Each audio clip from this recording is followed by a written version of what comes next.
So, I'm not going to be kind to Ben, as we all know he's not a kind nor a fair person in debate.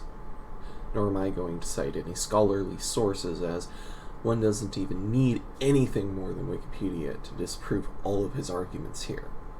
Also, I'll be editing the audio of the video to make it less likely for me to be hit with the copyright hammer, although I'm not planning to monetize this video.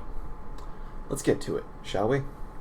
Ben Shapiro, thank you for coming to GW. My name is Pranay. I'm a freshman here, and full disclosure, I am a socialist. And so much for the tolerant right. So my question is about... You're here, right? I mean, like, we'll treat you well, don't worry.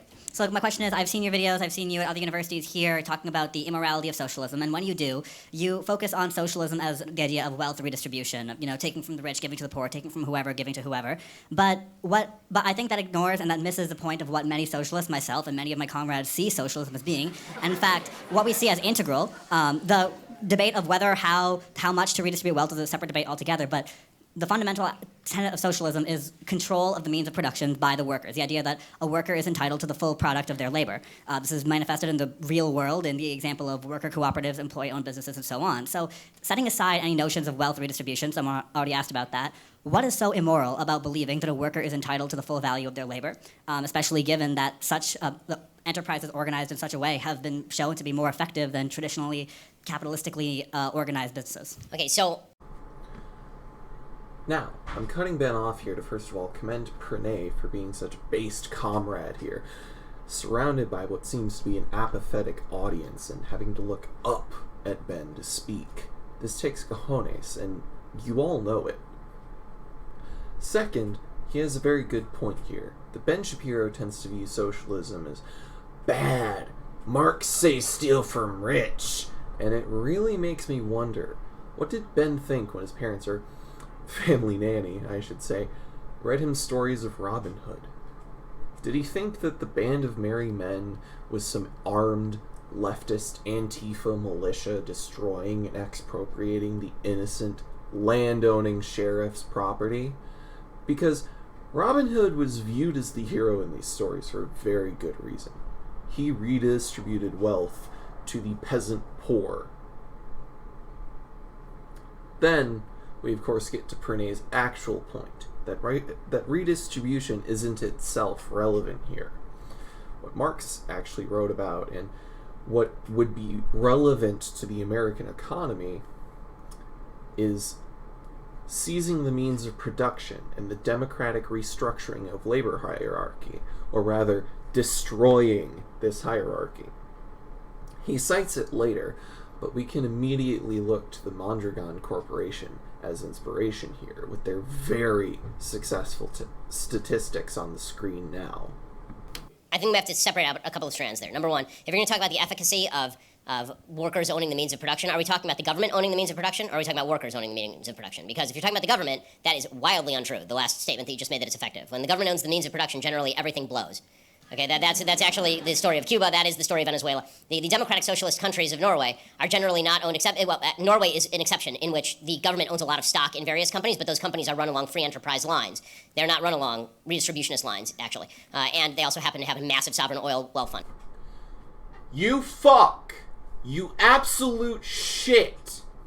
Statens pensjonsfondutland, otherwise known as the oil fund, oljefondet, is a sovereign wealth fund owned by the Norwegian government into which surplus income from oil and natural gas deposits are put.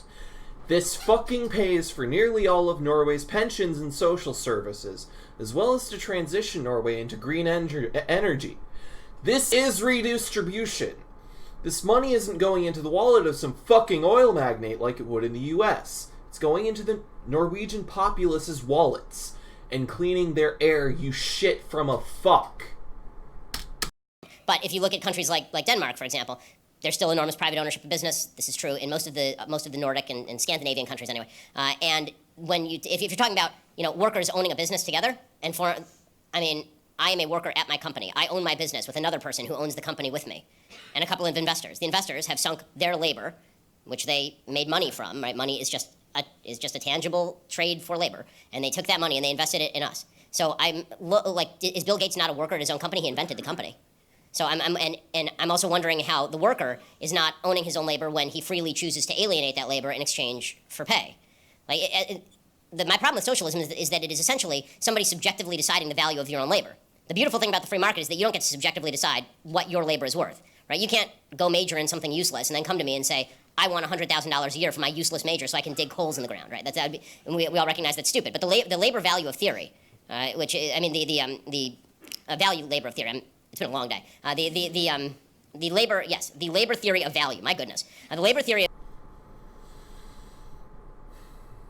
I just find it really fucking funny how this dude can stammer and stutter his way through a bad argument, and people will still call him smart.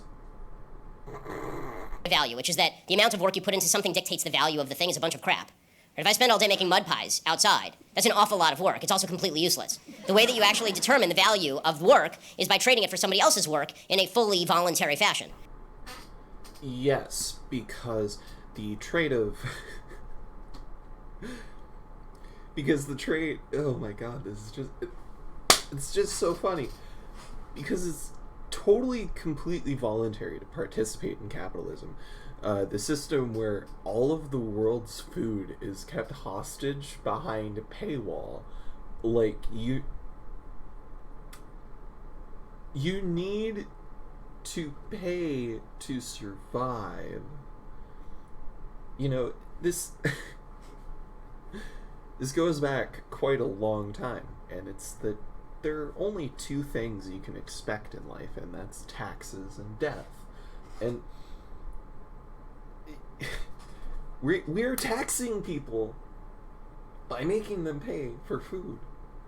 We are taxing them to live. I'm sorry, this isn't making any... It's just stupid. Ben, why? So if you're asking whether I'm okay with, for example, private sector unions, workers get together and they go to the owner and they say, we want more of the profit margin. Sure, as long as you're not kneecapping somebody. Right? But if you kneecap somebody, then I don't approve of your means anymore. If you're asking me if a bunch of workers decide to get together and form a joint stock corporation, of course, that's how most corporations are formed. Most LLCs are formed this way. It's a couple of guys who get together, band their labor together. It's like two guys. And then, after it grows, they decide to hire other people. So we need to be very specific. When you talk about the ownership of the means of production, are you talking about my version, because that's called capitalism, or are you talking about where the government owns the means of production or crams down on voluntary associations' rules as to the means of production? No. Capitalism is where the capital-owning class, the business class, are the sole owners of the means of production, where businesses in the United States and other capitalist societies are run like dictatorships, where you have one man at the top who owns everything, or rather,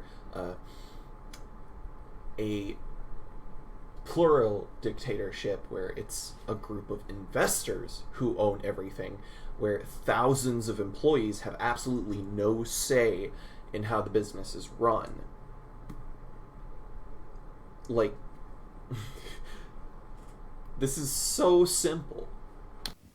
I'm talking about neither. I reject state socialism personally. What I'm referring to is specifically, for example, the term given to worker cooperatives. The most prominent example, the Mondragon Corporation in Spain, owned there is no investor or capitalist group that owns the profits. When the company turns a profit, that profit is distributed among the workers, some 80,000 employees. It's a wildly successful corporation. I mean, is it a voluntary association? Is there any cram down happening? No, there's not. Then good, it's capitalist. That's not socialist.